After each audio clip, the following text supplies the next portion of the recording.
क्या मामला है सर, बताइए, अवगत कराइए।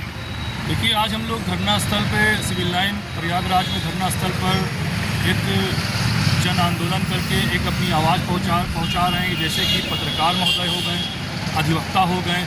अधिवक्ता और पत्रकार एक ऐसी शख्सियत है जो जुल्म मिटाने के लिए और गरीबों मजलूमों का साथ देने के लिए अधिवक्ता और पत्रकार ही होते हैं। लेकिन आज जब से कमिश्नरेट लागू हो गया है, अधिवक्ताओं के साथ, पत्रकारों के साथ गलत व्यवहार किया जा रहा है, उन पर झूठे आरोप लगा दिए जा रहे हैं और उनकी आवाज़ को दबाने का प्रयास किया जा रहा है, जो कि बिल्कुल गलत है। अगर पत्रकार के ऊपर झूठे आरोप लगा दीजिएगा, झूठे FIR कर दीजिएगा, अधिवक्ताओं के ऊपर झूठा FIR कर दीजिएगा, तो अधिवक्ता कैसे आप न्याय के लिए लड़ेगा फिर?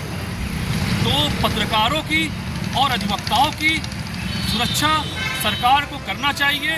ये वो अनमोल हैं जो गरीबों की आवाज़ बनते हैं। जैसे कि पता होगा कि हमारे जूनियर एडवोकेट हैं हसनैन अली, इनके ऊपर जो है 107-16 कर दिया गया। ये कहाँ थे आप? लखनऊ में मैं था। लखनऊ में थे, इनके ऊपर करा दिया गया। एक हमारे वरिष्ठ पत्रकार हैं अनिल कुमार जी, उनके ऊपर करा दिया गया। उनका प्रकरण इतना था कि पैसे का लेन देन का मामला था। उस पैसे के लेन देन के मामले में मैंने ही एप्लीकेशन डाली थी। हमारे भाई हैं, उन्होंने बताया कि ऐसा ऐसा मामला है, मैंने एप्लीकेशन डाली। तो अब पुलिस ने जो है उनके ऊपर 107-16 कर दिया। अब 107-16 कर दिया तो ये बाल बच्चे वाले हैं, इनके फैमिली है।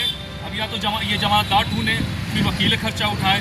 तो पत्रकार और वकील अगर इस तरह परेशान रहेगा तो वो कैसे अपनी वो उस मामले को हल कर पाएगा? फिर क्या हुआ था, तुम कहाँ पे थे?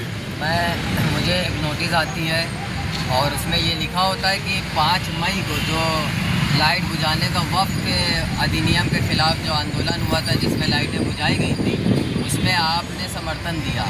हालांकि मैं उस दिन लखनऊ में मौजूद था और अभी कोई ऑफिशियली मेरी तरफ से बयान नहीं है कि मैं समर्थन दे रहा हूं या नहीं दे रहा हूं, क्योंकि मामला सुप्रीम कोर्ट में पहले ही चल रहा है। एविडेंस है ना तुम्हारे पास? एविडेंस मौजूद है तमाम तर। मैं क्योंकि वक्फ बोर्ड गया हुआ था, वहाँ पर कैमरे मौजूद हैं, वहाँ पर तमाम तर चीज़ें, रेलवे का पूरा कैमरा मौजूद रहता है। हर तरह की चीज़ें, अगर इंसान डॉक्यूमेंट्स जमा करने पे आ जाए तो पल पल की खबर रखता है, क्योंकि मोबाइल का दौर है और टेक्नोलॉजी का दौर है। आप किस वक्त कहाँ मौजूद है सब पता चलता है इंसान को।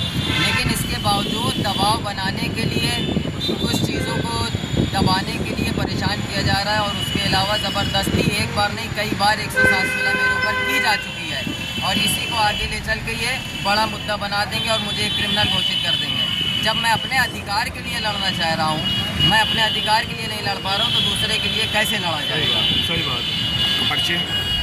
मेरा नाम हसनैन अली है, मैं डिस्ट्रिक्ट कोर्ट में जूनियर हूँ और अभी मैंने प्रैक्टिस शुरू किया है। अभी मेरा रजिस्ट्रेशन हुआ है, अभी मेरी नई वकालत है और ये मेरा फ्यूचर ख़राब करने की पूरी कोशिश है। मैं इनकी बात काट के एक बात कहना चाहता हूँ कि जो देख रहे हैं और मेरी बातों को शेयर करें, आगे बढ़ाएं, क्योंकि अगर पत्रकार और वकीलों के साथ इस तरह से झूठे FIR होंगे तो पत्रकार और वकील बिल्कुल परेशान हो गया। इस समय जब से कमिश्नरेट चालू हुआ है तब से लगातार ऐसे झूठे आरोप लग रहे हैं। जफर भाई, आप कुछ बताइए इस मामले में। हमारा कहना है जब से ये कमिश्नरेट जब से लागू हुआ है तब से अधिवक्ताओं के ऊपर और पत्रकार के ऊपर शोषण होता जा रहा है। इस पर ना ही प्रशासन कोई एक्शन ले पा रही है, ना ही कोई न्यायालय एक्शन ले पा रही है। ये हमारे जूनियर हैं, इनके ऊपर फर्जी जो है 107-16 का मुकदमा लगा दिया जाता है। जो है अब ये अपने मुकदमा में उलझे रहें या मुवक्किलों का पैरवी करेंगे।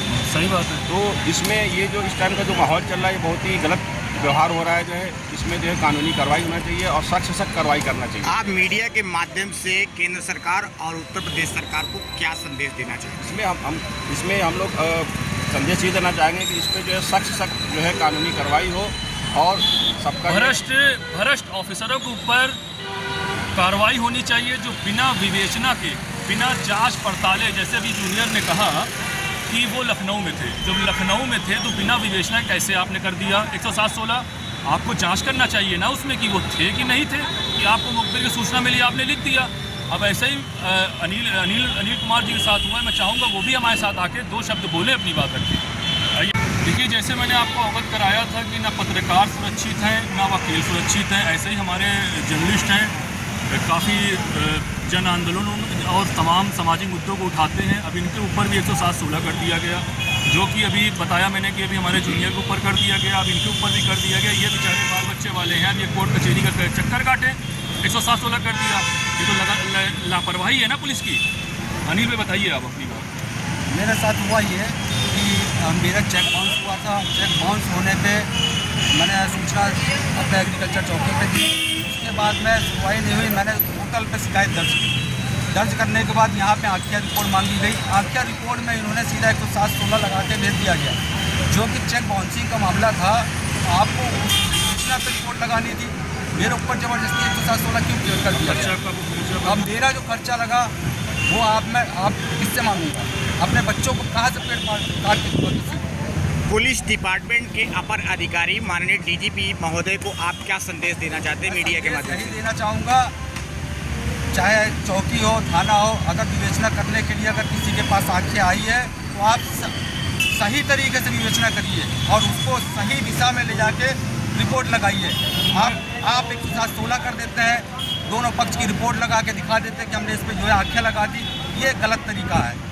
इसको तो बिल्कुल जो है हमारे कमिश्नरेट को और डीजीपी साहब को और हमारे डीसीपी महोदय को, एसीपी साहब को, सबको विवेचना को देखनी चाहिए और सबको इस पर अमल करना चाहिए कि हाँ ये विवेचना गलत हो रही है। आप माननीय मुख्यमंत्री महोदय जी से क्या निवेदन करना चाहते हैं? मैं निवेदन यही करना चाहूँगा माननीय मुख्यमंत्री जी से कि जो भ्रष्ट अधिकारी हैं अपनी कुर्सी में बैठ के बस सीधा जो है किसी विवेचना को न देखते हुए 107-16 करके रिपोर्ट लगा के भेज देते हैं।